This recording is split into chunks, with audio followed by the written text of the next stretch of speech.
Capítulo 29. El Raikage terminó de firmar un documento y dejó escapar un suspiro de agravio, pensando con nostalgia en Darui. Ojalá no hubieran asesinado a su mano derecha. Normalmente le delegaba estas tareas aburridas y mundanas como si fueran entrenamiento. Pero desde que el Stoner lo mató, se vio empujado al mundo del sufrimiento burocrático. Todos los días. Soltó un gemido para aliviar la creciente presión de ira que crecía en su interior con cada trazo. Al menos, aún tenía a Maui. No sabía qué habría hecho sin ella. De alguna manera, ella lo conocía mejor que él mismo. Sabía exactamente cuando su temperamento se estaba volviendo incontrolable. Una leve sonrisa se dibujó en el rostro de A. Sabía exactamente cuándo la necesitaba para entrar, desnudarse y agacharse sobre una mesa para poder descargar parte de su agresividad a través del sexo. Sage, bendita sea esa mujer. Era un tesoro, sin mencionar todo el papeleo que solía estar casi terminado cada vez que terminaba de cogerla por detrás. Por algo era su secretaria. Desafortunadamente, no pudo convertirla en su mano derecha porque, bueno, era una mujer. Era buena para el papeleo y el sexo. Pero una mano derecha necesitaba hacer más. Darui era perfecto para eso. Incluso su padre lo comprendió y lo tomó como aprendiz. Se suponía que el chico lo sucedería como el quinto Raikage. Una pequeña mueca de desprecio se dibujó en el rostro de A. Fue un duro golpe para su ego cuando los médicos le dijeron que era infértil. Como hijo único de su padre, eso significaba que la línea familiar terminaba con él. Fue uno de sus mayores arrepentimientos. Afortunadamente, su padre tuvo muchos hijos ilegítimos, como su hermano, Killer Bee. Todos los posibles anfitriones Achibi eran los hijos ilegítimos de su padre. Tenía que ser así. Pero B. Era especial incluso entre ellos. Era el que más se parecía a él. Tenía las mejores cualidades de su padre, mientras que sus peores cualidades se intercambiaban por ser un pequeño cabrón molesto y obsesionado con el rap. Y, de alguna manera, ese seguía siendo el mejor resultado, por muy irritante que fuera. La mayoría de los hijos del tercer Raikage no se parecían mucho a él. Como esa chica, Samui, o su hermano. Ambos se parecían más a su madre. Su madre fue el botín de guerra de su padre. Era una kunoichi de Suna que habían capturado durante la Segunda Guerra.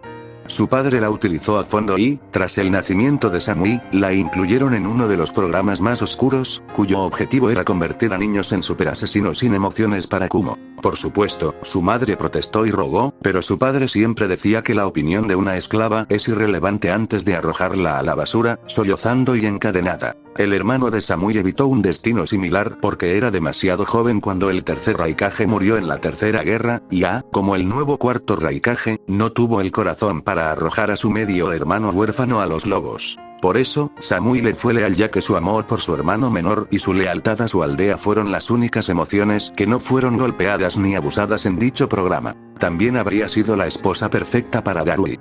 Era obediente. Era guapa. Era un placer follar con ella. Y tenía la sangre del tercer Raikage en las venas. Algo de lo que Darui carecía claramente. Con ella, el sexto Raikage volvería a ser alguien con la sangre de su familia. Era un plan perfecto. Ojalá no fuera por ese maldito Stoner. Sintió un rugido resonar en su garganta. Ese cabrón le había arrebatado a una sucesora y a una hermanastra muy útil. Claro que Ann no sentía mucho afecto por Samui más allá de usarla para sus planes futuros, pero era la cuestión de principios. Para eso, Stoner tenía que morir. Había que demostrarle a la gente que no era fácil meterse con Kumo. No sin consecuencias fatales. B debería emboscarlo cualquier día, murmuró abajo su nariz con una expectativa sombría. Ansiaba las buenas noticias. Empezando a ver doble por el trabajo excesivo con el papeleo, suspiró y negó levemente con la cabeza. Necesitaba un respiro. Estaba a punto de gritarle a Maui que entrara con su trasero respingón en su oficina, pero al tomar aire, abrir la boca y levantar la cabeza mientras miraba hacia la puerta, se quedó paralizado al ver a un desconocido sentado en silencio en la silla para visitas frente a su escritorio. «Hola». Resonó una voz chillona tras una máscara ambú que, por alguna razón, estaba pintada del naranja más irritante que había visto jamás. El hombre llevaba una capa negra con nubes rojas hechas de papel pegadas con cinta adhesiva. Parecía absurdo. Como algo hecho por un niño de kinder particularmente inexperto. Pero peor aún, la ridiculez de la escena le dio a una pausa. Y el intruso, con un aire de entusiasmo infantil mezclado con una buena dosis de ira, aprovechó esa breve pausa para añadir otro comentario con una risita. ¿Te han dicho alguna vez que haces expresiones muy curiosas mientras trabajas? Los músculos de Aang se tensaron y sus ojos se entrecerraron en una mirada sin diversión mientras preguntaba entre dientes: ¿Quién eres tú? El intruso pareció animarse y exclamó en voz alta: Toby es un buen chico. Obteniendo esa información, aprovechó el momento de distracción para atacar, y justo cuando el chakra del rayo envolvía su cuerpo, su puño ya estaba en camino a través de la cabeza del tonto intruso. Solo para darse cuenta de que no había resistencia y se tambaleó hacia adelante por su propio impulso, apenas logrando recuperar el equilibrio mientras lo transportaba a través de la mitad de su oficina. Al encontrar el equilibrio, giró bruscamente sobre sus talones, aumentando su vigilancia, mientras rastreaba apresuradamente al intruso con la mirada cautelosa. Pero el intruso simplemente permaneció sentado casualmente en la maldita silla de Sage para los visitantes, y tuvo la molesta impresión de que lo miraba con la misma condescendencia que un padre le da a su hijo cuando éste hace algo particularmente estúpido. El crepitar del chakra del rayo a su alrededor se intensificó. Aún así, no era un novato. Se dio cuenta de que el intruso poseía algún tipo de técnica de intangibilidad, y otra carga imprudente no serviría de nada. Su ataque sorpresa falló. Así que activó su chakra siguiendo un patrón particular, llamando a todos los Anbu y Jonin de Kumo en los alrededores para que lo ayudaran. Con suerte, alguno de ellos tendría una forma de lidiar con. Eso sí que fue grosero. Rai-chan es un mal chico. Un abusón. El intruso, Toby, habló con un puchero audible justo cuando Maui entraba corriendo a la oficina por la puerta, con un kunai en la mano y preparado para la pelea. Su cuerpo se tensó y estuvo a punto de atacar, pero extendió el brazo, indicándole que se detuviera. Era una de las pocas personas que entendía las técnicas espacio-temporales en Kumo. Iba a necesitarla para descubrir la debilidad del hombre. Dejarla cargar hasta la muerte sería una estupidez. No sé cuál sea tu objetivo, pero no creas que saldrás vivo de esta oficina, intruso. Amenazó con brusquedad, como era debido. La dignidad de Kumo debía preservarse incluso en una situación como esta. Raikage-sama.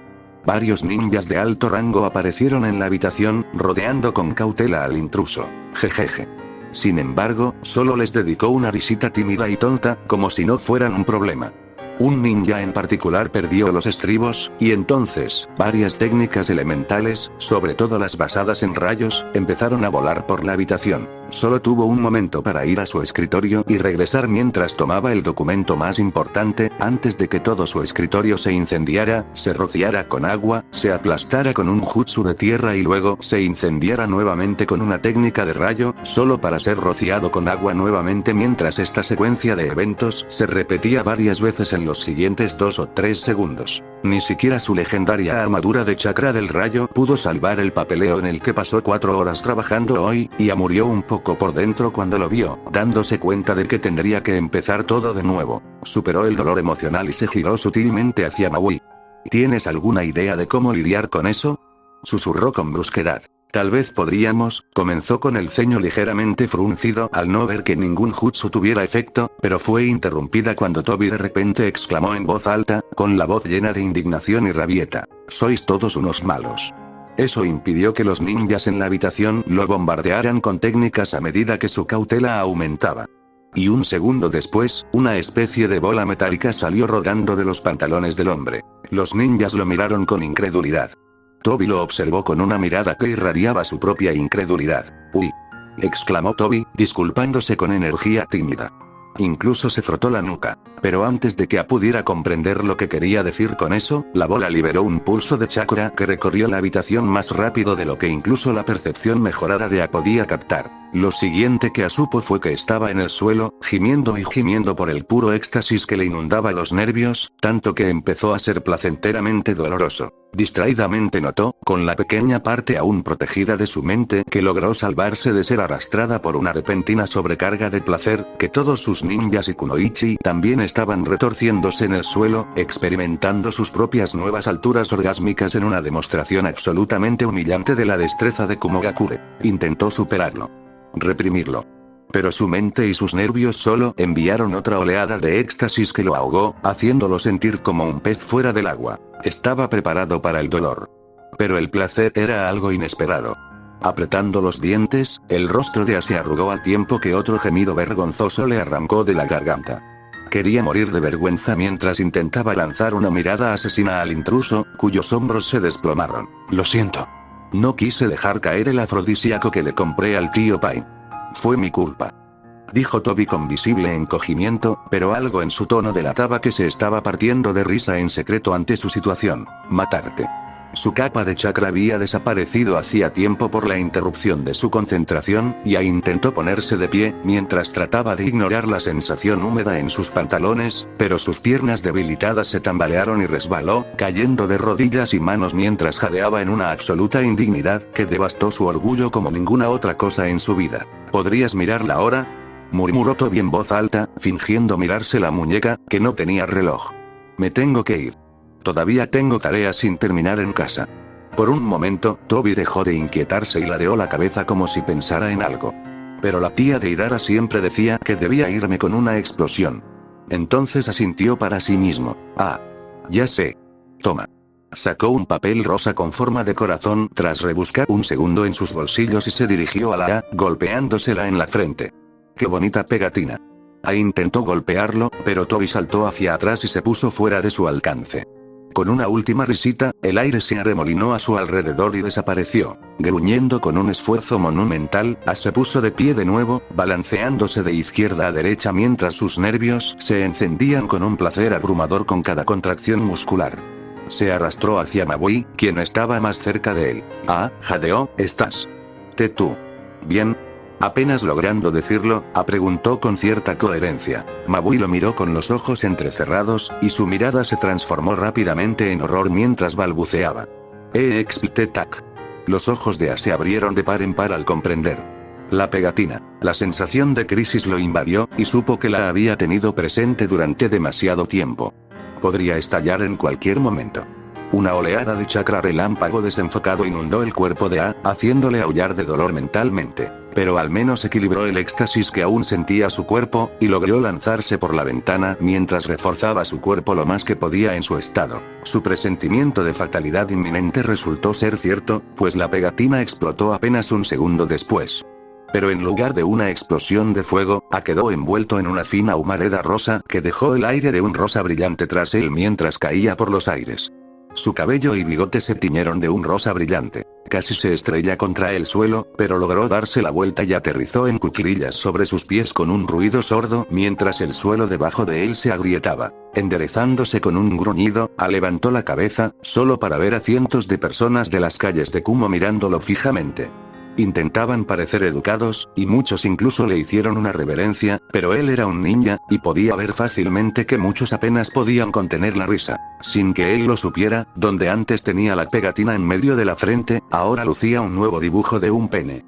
Coloreado y todo. Antes de que la ira de A pudiera reaparecer, de repente se dio cuenta de que el documento que había guardado de su escritorio ya no estaba en sus manos y su rostro se puso blanco. Algunos comerciantes extranjeros no pudieron soportarlo más y comenzaron a reír, pero A tenía problemas más acuciantes.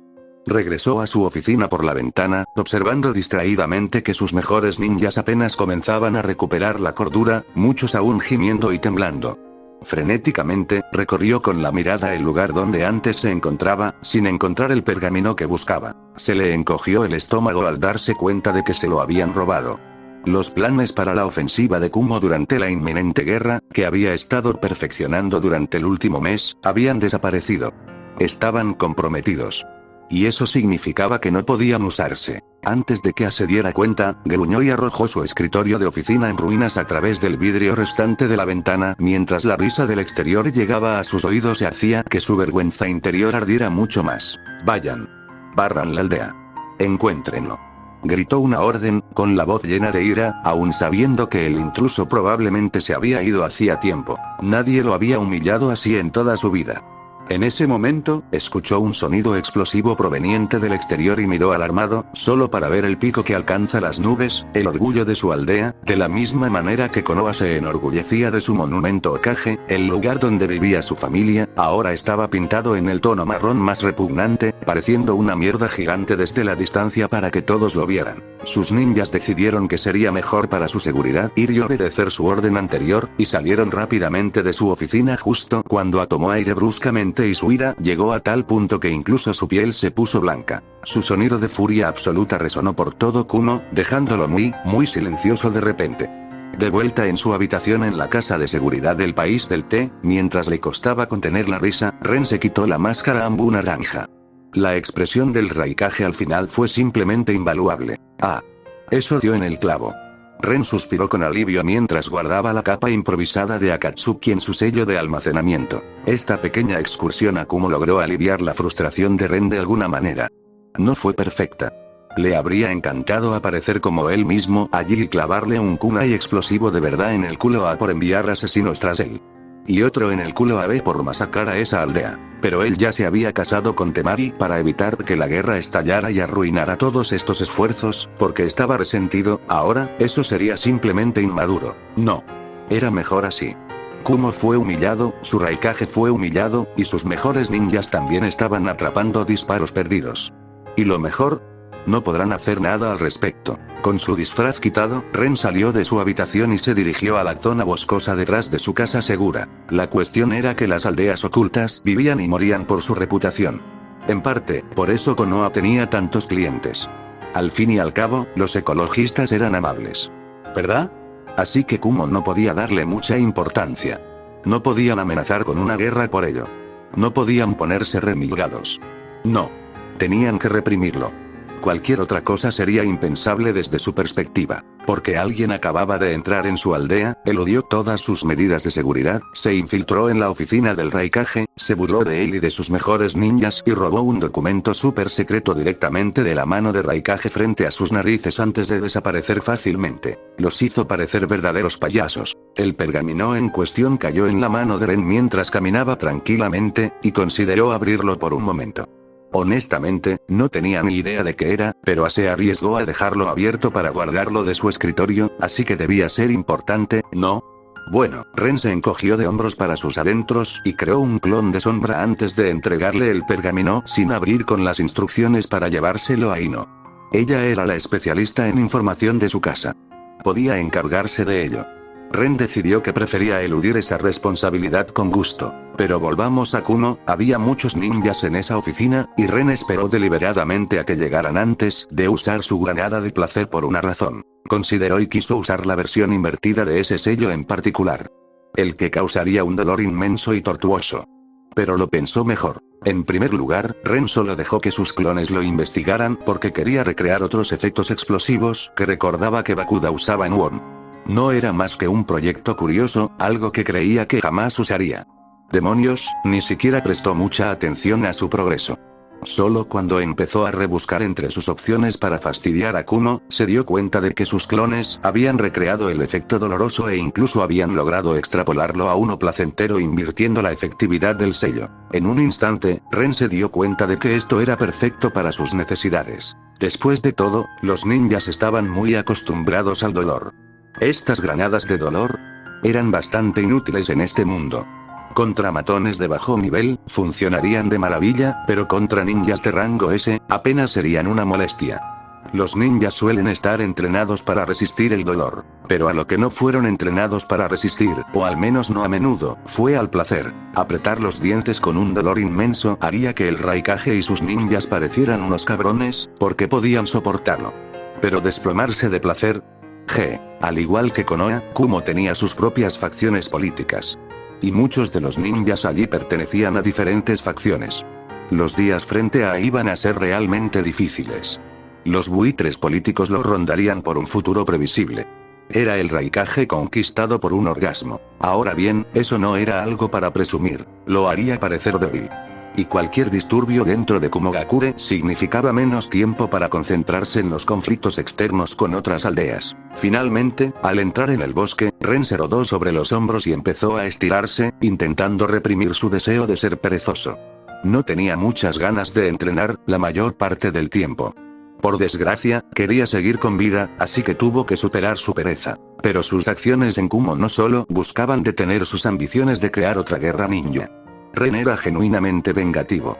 Y sabía que, por mucho que Kumo ocultara los sucesos de hoy, las noticias sobre ellos llegarían tarde o temprano a personas importantes. Los sucesos eran demasiado públicos como para ocultarlos sin que se filtraran. Pero Sage Kumo iba a hacer todo lo posible para evitarlo. Ayudó que su deseo de mantener su vergüenza en secreto fuera otra capa que les impediría usar las acciones de Ren para sus propios fines, haciéndolas pasar por un intento de asesinato contra Raikage y declarando la guerra por ello. Por ahora, era solo una curiosidad. La gente sabía que algo había sucedido. Pero si Kumo le daba mucha importancia, esta curiosidad se convertiría en una prioridad para todos los espías de su aldea. Y Kumo no podía permitirlo, simplemente iba a tener que tragarse su furia por esto. Incluso aparecer como Tobi fue una maniobra calculada. Ren no podía sospechar que este ataque era una respuesta a su intento de asesinato. Eso solo alimentaría su deseo de librar una guerra contra Konoha y Suna, así que Ren decidió darle un giro a la situación. Una vez que B regresara e informara a sobre su enfrentamiento con los chicos de Akatsuki, se mencionaría su atuendo. Los ninjas prestan mucha atención a detalles como ese, y sin duda iba a atar cabos. Mal, claro.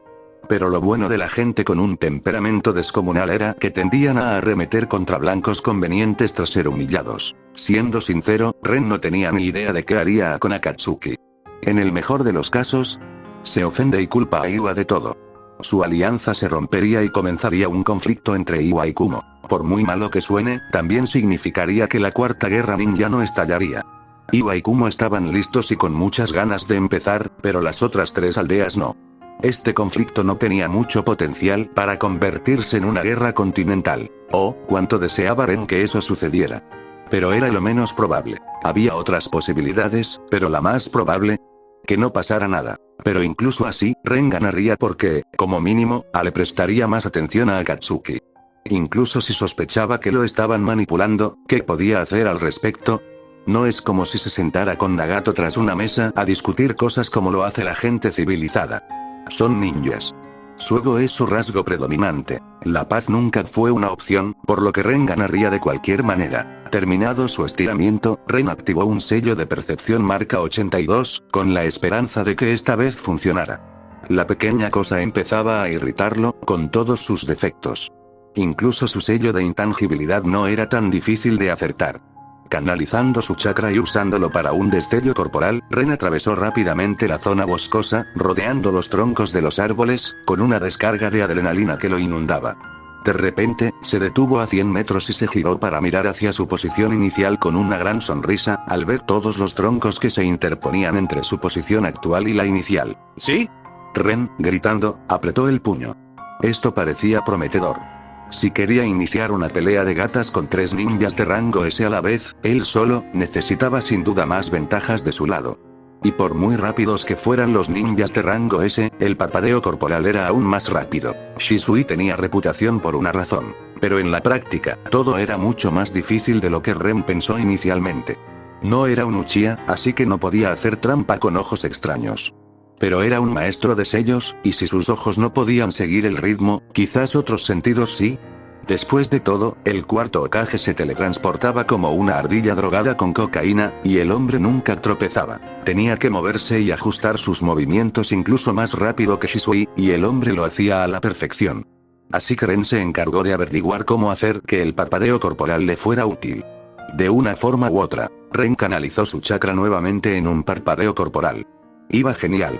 Y su cara se estrelló contra el tronco de un árbol a unos 60 metros de distancia porque su sello de percepción no le avisó que había llegado a tiempo. Con un gruñido, Ren cayó de espaldas con fuerza, un hilo de sangre corrió por su nariz mientras dejaba una bolladura del tamaño de una cabeza en la madera. Creo que necesitaré un Mark 83, pensó aturdido mientras el cielo nadaba ante sus ojos. Al oír un resoplido ahogado de risa desde un lado, Ren giró lentamente la cabeza y parpadeó cuando vio a Temari parada allí torpemente, tratando de no reírse de él, mientras sostenía una canasta de picnic en sus manos. Hola. Lo saludó, y Ren volvió a mirar al cielo y cerró los ojos. El precio que pago por el poder, dijo con nostalgia a las nubes, lo que provocó que Temari rompiera la compostura y se riera disimuladamente. Temari bostezó, agotada, mientras preparaba distraídamente unos sándwiches para un desayuno muy tardío. O un almuerzo. Depende de a qué hora se despertase. A pesar de estar completamente agotada, se negó a separarse de su hermano hasta muy entrada la noche. Ayer fue un completo desastre.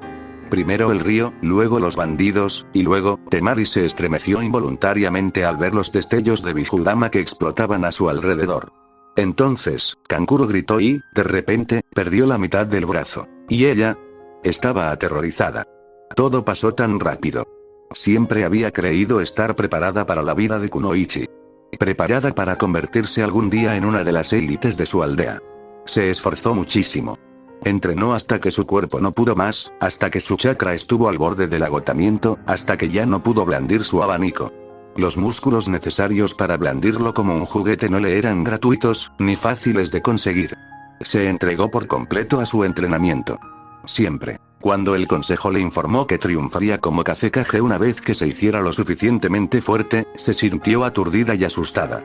Pero, sobre todo, se sentía orgullosa y tenía el solemne deber de hacer todo lo posible por el bien de su aldea. Ayer destruyó sus gafas de color rosa. No estaba preparada. Ni de lejos lo suficiente para enfrentarse a monstruos como esos. Antes de que su mente pudiera siquiera comprender que estaban siendo atacados, la mitad del encuentro ya había pasado. Allí era completamente inútil. Sin Ren, habría muerto antes de darse cuenta. Varias veces, de hecho, la vergüenza llenó a Temari mientras picaba un tomate con más saña de la necesaria, con una mirada que el pobre ingrediente no merecía. Le temblaban ligeramente las manos y Temari apretó los dientes, enfadada consigo misma por perder la calma tras enfrentarse a su propia mortalidad. Respirando hondo y con fuerza, Temari se mordió el interior de la mejilla para calmarse. Estaba a punto de seguir preparando los sándwiches cuando oyó que una puerta se cerraba fuera de la cocina. Al girar la cabeza, vio a Ren pasar por la puerta abierta, tan absorto en sus pensamientos que no se dio cuenta de su presencia. Temari abrió la boca, pero no emitió ningún sonido tras una breve vacilación. Oír la puerta principal abrirse y cerrarse la sacó de su ensoñación y maldijo en voz baja. No es momento de dudar, niña. Se reprendió mentalmente mientras ponía 2 platos con 2 sándwiches en la mesa de la cocina para Kankuro y Baki. Luego, caminó apresuradamente hacia uno de los armarios. Al abrirlo, Temari cogió la cesta de picnic y la puso sobre la encimera. Lo había encontrado cuando revisó los ingredientes disponibles en las alacenas. No tenía ni idea de por qué Ren tenía una cesta de picnic llena de cosas en la alacena de su refugio, pero, no tenía la fuerza de voluntad para que le importara de verdad. Temari empacó apresuradamente los sándwiches restantes y los metió en la canasta junto con una botella de jugo de naranja y 2 vasos vacíos. Al girar sobre sus talones, agarró la canasta y se movió. El aire a sus espaldas se convirtió ligeramente en una brisa debido a su repentino impulso. Al salir corriendo de la cocina, Temari fue recibida por Baki, quien le levantó una ceja. Empezó. La comida está en la mesa. Disfrútala. Me tengo que ir. Le dijo Temari rápidamente al pasar junto a él. No notó su reacción cuando la puerta principal se cerró tras ella. Ella era una mujer con una misión. El precio que pago por el poder. Temari oyó a Ren decir con tristeza, despatarrado en el suelo, y no pudo evitar reírse disimuladamente al verlo. Su anterior incomodidad disminuyó considerablemente, y no pudo evitar sentir una cálida sensación en el pecho. Ren, su esposo, y Sage, era difícil acostumbrarse a esa lata de gusanos de arena, parecía saber siempre qué decir para alegrarla. Era un talento que apreciaba y odiaba a la vez. Era tan fácil llevarse bien con él que a veces olvidaba ser cautelosa en su presencia. Entonces, se daba cuenta de que había bajado la guardia y se regañaba a sí misma antes de sentirse profundamente avergonzada. Sí. Definitivamente lo amaba y lo odiaba. Sin duda, lo había adquirido por interactuar tanto con la Yamanaka. Ella transmitía la misma sensación a su alrededor, a diferencia de la Hyuga, que parecía elegante y amable, pero le provocaba a Temari un profundo escalofrío cada vez que estaba en su presencia. Ni siquiera sabía por qué, pero Hinata daba miedo.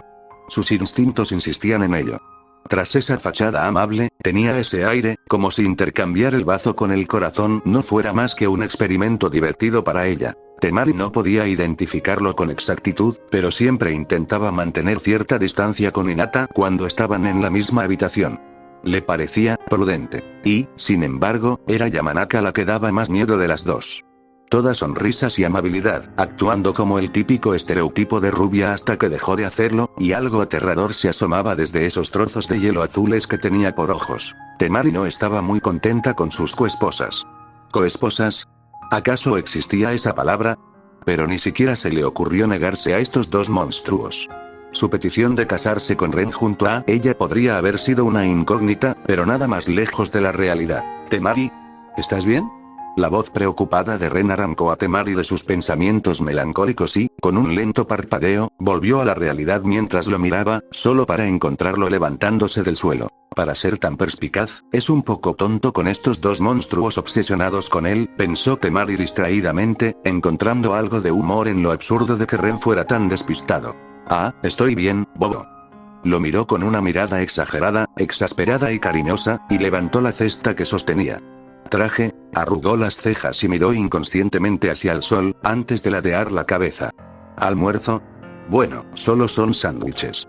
No soy muy buena cocinera, añadió con una risita autocrítica, lamentándose por dentro de cómo siempre se negaba a aprender a cocinar bien. Eso era algo que debía incluir en su agenda.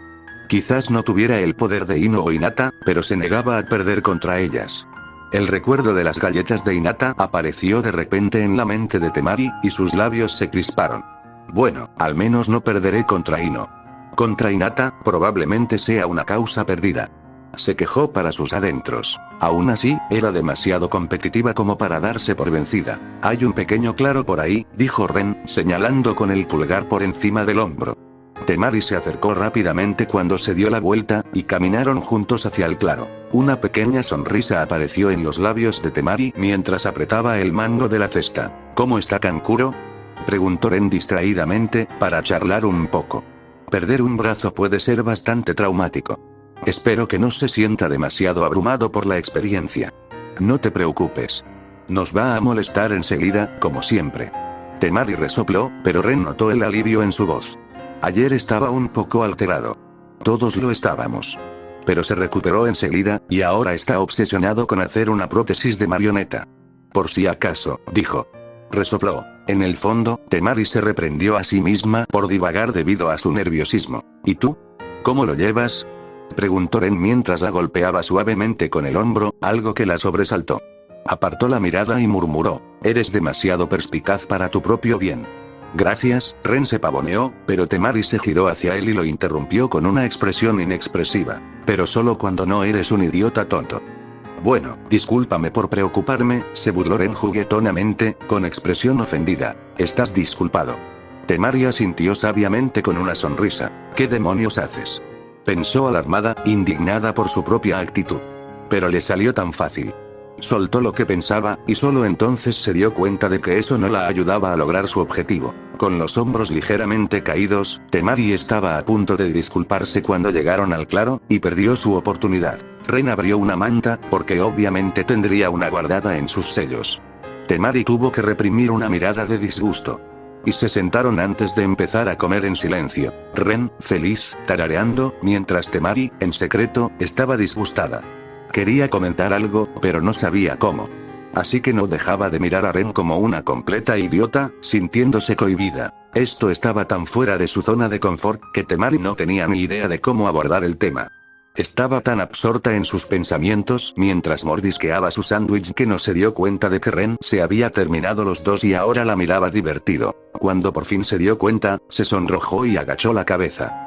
Y se odió por ello casi al instante. Temari levantó la cabeza y trató de mirar a Ren a los ojos con desafío, intentando proyectar una fuerza y una confianza que no sentía, pero la silenciosa alegría en sus ojos solo aumentó, al igual que su rubor.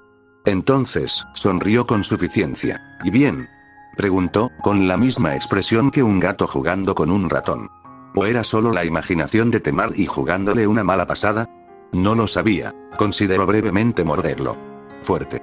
¿Y bien?, preguntó Temari bruscamente, mirándolo con la mejor expresión de tristeza y descontento que pudo, mientras intentaba superar su vergüenza. Pero aparentemente no importó mucho, ya que Ren simplemente lo ignoró con aparente facilidad y se rió entre dientes. El bastardo se rió de su sufrimiento.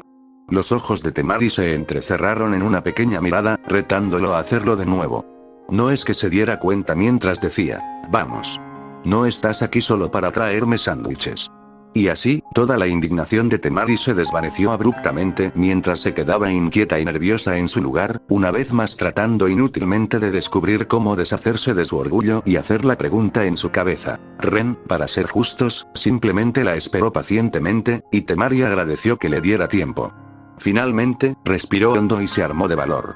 Tienes razón, dijo con una mirada decidida. Yo, solo para tartamudear inmediatamente después, y Ren casi rió de nuevo al ver que su determinación flaqueaba. Quiero que me entrenes. Temari casi gritó con voz aguda, con un aspecto repentinamente mortificado. Pero se negó a apartar la mirada de Ren mientras esperaba su respuesta con una mirada suplicante. Por supuesto, Ren no tenía dudas de que ella protestaría vehementemente si él realmente llamara su mirada algo remotamente cercano a súplica. Sinceramente, Ren se sorprendió un poco. Temari era una criatura orgullosa. Y aunque estuvieran casados, él seguía siendo un ninja de Konoha. Ren sabía que ella sospechaba de él, y lo tomó con calma. Él esperaba, pero no esperaba, que ella solicitara entrenamiento. Definitivamente le costaba mucho dejar atrás su orgullo. Probablemente esperaba que la rechazaran. Después de todo, ¿por qué un ninja de Konoha debería entrenar a una kunoichi de Suna? Con otra risita, Ren asintió casualmente. Está bien. ¿Puedo hacer que valga la pena? Preguntó Temari al mismo tiempo que Ren, presionada por su silencio momentáneo. Entonces se dio cuenta de lo que decía y preguntó sin darse cuenta. Espera. ¿De acuerdo? Tú, sí, Temari, respondió Ren con un suspiro de exasperación. ¿Por qué no estaría dispuesto a entrenarte? De todas formas, estaba considerando ofrecértelo cuando llegáramos a Suna. ¿En serio? La expresión de Temari mostró su sorpresa, delatando que la chica no conocía a Ren tanto como probablemente pensaba. Claro, ¿por qué no? Tarareó Ren. Después de todo, dejarla vulnerable sería una flagrante debilidad de su parte. Para bien o para mal, ahora era su esposa, y él no era capaz de ignorarlo. Quizás si no le gustaba, pero sí le gustaba, así que era irrelevante. Quiero decir, comenzó Temari, solo para morderse la lengua para detenerse, dándose cuenta de que realmente no debería darle razones para no entrenarla. Al darse cuenta de lo que le pasó por la cabeza gracias a su expresión, Ren se rió, y Temari resopló mientras le lanzaba otro sándwich a la cara. Ren lo atrapó con facilidad, lo desenvolvió y empezó a comer. Al verlo disfrutar de su comida, Temari sonrió en silencio. Esto no estaba tan mal. Entonces, su voz se fue apagando expectante. Ren dejó de comer y se bebió lo que tenía en la boca. Empezaremos en cuanto lleguemos a Suna. Lo siento, Temari, pero entrenar mientras viajas no es muy eficiente. De acuerdo. Temari se desanimó, un poco decepcionada. Pero lo entendía. Tenía razón. Iban a emprender su viaje a Suna de nuevo más tarde, y de todas formas, no había mucho que pudiera averiguar hasta entonces. Ella podía esperar. ¿Ah, y Temari? Preguntó Ren, lo que provocó que ella emitiera un murmullo interrogativo. Al instante siguiente, Temari sintió la mano de Ren en la nuca, y entonces sus labios se encontraron. Se derritió en el beso, y antes de darse cuenta, su lengua pidió entrar en la boca de Ren, sorprendiéndolo. Cuando su mente finalmente se reinició, Temari se dio cuenta de que estaba a horcajadas sobre él mientras se besaba con entusiasmo. Se sonrojó y se apartó del beso, jadeando levemente con los ojos muy abiertos. ¿Qué? Ella empezó confundida. Ren esbozó esa maldita sonrisa suya, y Temari sintió la necesidad de besarlo de nuevo. No te preocupes. Haré que el entrenamiento valga la pena, dijo con suficiencia, aludiendo a su anterior oferta, no tan inocente. Temari gimió mientras hundía la cara en el hombro de Ren, mordiéndolo con despecho, mientras Ren reía y la abrazaba. Intentó ignorar la emoción que le subía al pecho. De verdad que lo hizo.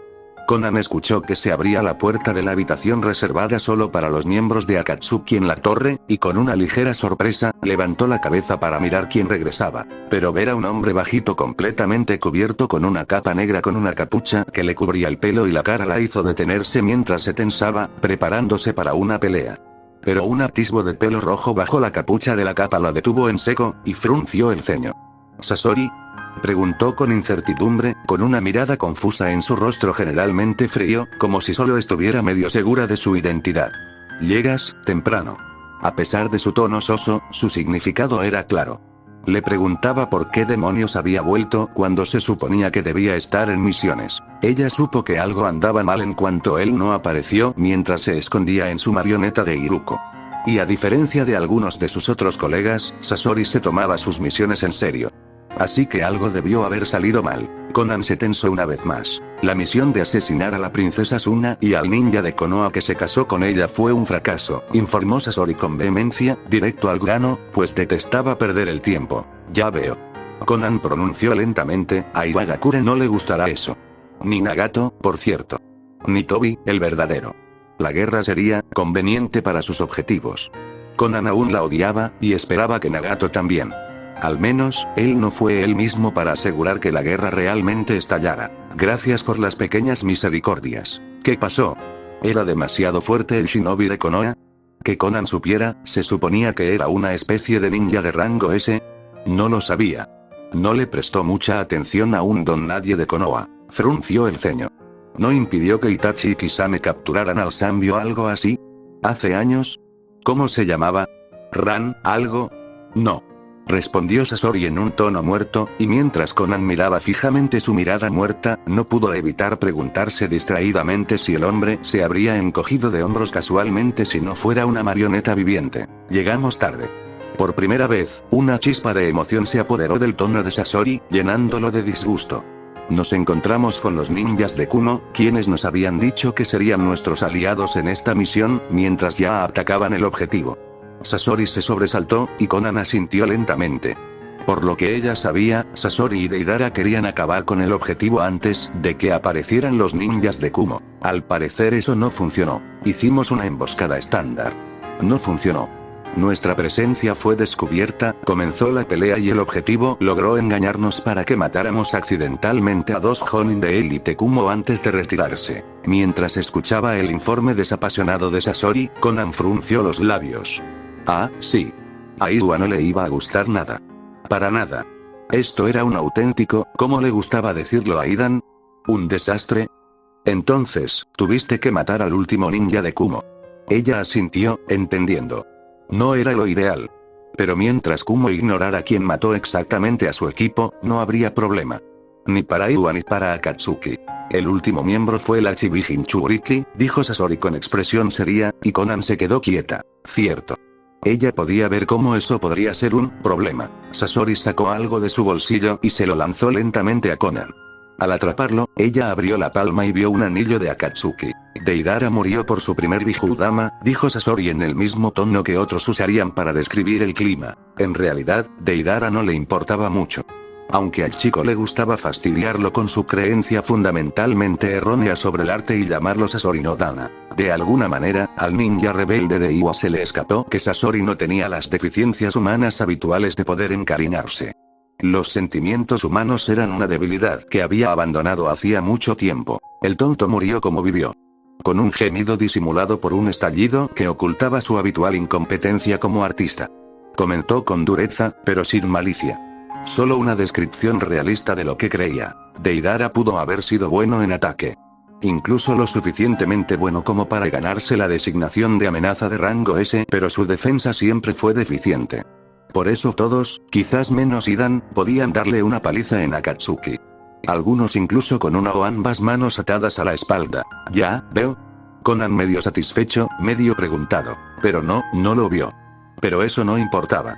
Lo que importaba era que Akatsuki había perdido a otro ninja de rango S. Podía sentir el comienzo de un dolor de cabeza. Los ninjas de rango S no crecían en los árboles. Bueno, a menos que estuvieras en Konoha. Disculpe, dijo Sasori, con la clara intención de abandonar la conversación tras darle los mínimos detalles. Ni qué decir tiene, esperaba que le contara lo sucedido a Pain, pues consideraba una pérdida de tiempo una tarea tan insignificante como informar a sus superiores. Muchas piezas de mi colección de marionetas fueron destruidas por el furioso Achibi Jinchuriki. Necesitaré mucho tiempo para reconstruirla. Y había otro destello de emoción tras sus palabras que Konan pudo detectar. Esta vez, era irritación. Incluso ira. La misma ira que Konan notó en él antes de matar a cualquier pobre tipo que lo hiciera esperar por algo. Pero antes de que pudiera decirle que no era su secretaria personal, el hombre dio media vuelta y se marchó, provocando un suspiro en Konan. Porque, claro, ahora tendría que lidiar con este nuevo problema. A veces realmente odiaba este trabajo. Mientras Sasori entraba a su habitación, se sintió sombrío. Le costó todo su esfuerzo sobrevivir contra el Achibi Jinchuriki completamente manifestado. Sus marionetas quedaron devastadas. El tercer Kazekage, hecho añicos, aunque eso le dio a Killer Bee un pequeño respiro. Sus otras marionetas, la mayoría las sacrificaron para poder escapar. La única marioneta que no sufrió daños fue su propio cuerpo, e incluso eso se debió a que no fue tan ingenuo como para ignorar lo inferior que era. Sasori era quien mejor conocía su destreza. Luchar contra lo que básicamente equivalía a un biju de 8 colas era una tarea inútil para él. No tenía nada que pudiera dañarlo. Quizás si conseguía una ventaja sobre el Jinchuriki antes de que se convirtiera en una auténtica bestia con cola, podría derrotarlo. Pero después, simplemente no iba a suceder, y qué bueno que huyó de inmediato. Los Jinchuriki lo persiguieron, y fue en esa persecución donde la mayoría de sus marionetas encontraron su fin prematuro. Su arte eterno resultó no ser tan eterno. Después de todo, Sasori lo odiaba. Un día, mataría al bastardo de Konoha que le hizo perder a sus queridos títeres. Con mucho dolor. Y luego, lo convertiría en un títere. Como recordatorio, Sasori entró en su habitación y taller, solo para encontrar a Zetsu esperándolo allí. Cerró la puerta y miró a la irritante planta con una expresión impasible que transmitía cuánto le disgustaba su presencia. Ah. Sasori-senpai.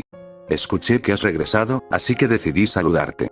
Dijo alegremente la parte blanca del Zetsu, solo para ser empujada a un lado por su contraparte negra cuando varios senbon envenenados casi lo convierten en un puercoespín. ¿Qué haces en mi taller?, preguntó Sasori, muy poco divertido, comprobando con la mirada si faltaba algo. Mou. No seas así, senpai. La parte blanca de Zetsu hizo pucheros. Venimos con regalos, dijo la parte negra de Zetsu con aire escalofriante, colocando 2 pergaminos sobre la mesa de trabajo de Sasori. Sin embargo, antes de que Sasori pudiera revisarlos, el Zetsu negro le ofreció otro. Estoy seguro de que este le interesará mucho a alguien como tú. Sasori miró el pergamino y, sin dudarlo, lo tomó antes de abrirlo. Edo Tensei, murmuró, y al seguir leyendo, sintió una mezcla de fascinación y repulsión. Esto no era como su arte. Sin embargo, era arte. Uno que no le gustaba. Pero también uno del que no podía apartar la vista. Marionetas vivientes. Esto estaba incompleto. ¿Por qué me das esto?, le preguntó con recelo a la criatura vegetal. El único lo suficientemente estúpido en las filas de Akatsuki como para confiar en él era Tobi. Pero Tobi claramente tenía problemas mentales. Y cuando eso vino del tipo que se convirtió en una marioneta literal. ¿Por qué creemos que puedes completarlo?, habló el Zetsu negro. ¿Te crees un titiritero, después de todo?, añadió alegremente el Zetsu blanco, y Sasori tuvo que resistir el impulso de partirlo en 2 con una sierra automática. Tomará tiempo, le dijo con voz apagada al Zetsu negro, ignorando a su contraparte blanca, para su disgusto. En efecto. El Zetsu negro jadeó. Esperemos que esta técnica le dé a Akatsuki más capacidad para alcanzar su objetivo. Sonrió de forma escalofriante y se desplomó en el suelo. Sasori, solo en su habitación, volvió a mirar el pergamino que tenía en la mano y frunció el ceño. Era una técnica de una belleza insultante. Contradecía todo lo que había logrado a lo largo de su vida, pero la idea de manipular a los muertos le atraía demasiado como para tirarlo. Por ahora, lo selló antes de volverse hacia los otros 2 pergaminos. Al abrirlos, una nube de humo apareció a su alrededor, y cuando se disipó, había 2 cuerpos tendidos sobre su mesa de trabajo. Los ojos de Sasori se abrieron y sintió ecos de euforía, alegría y asombro en su interior. Estos son. Fin del capítulo.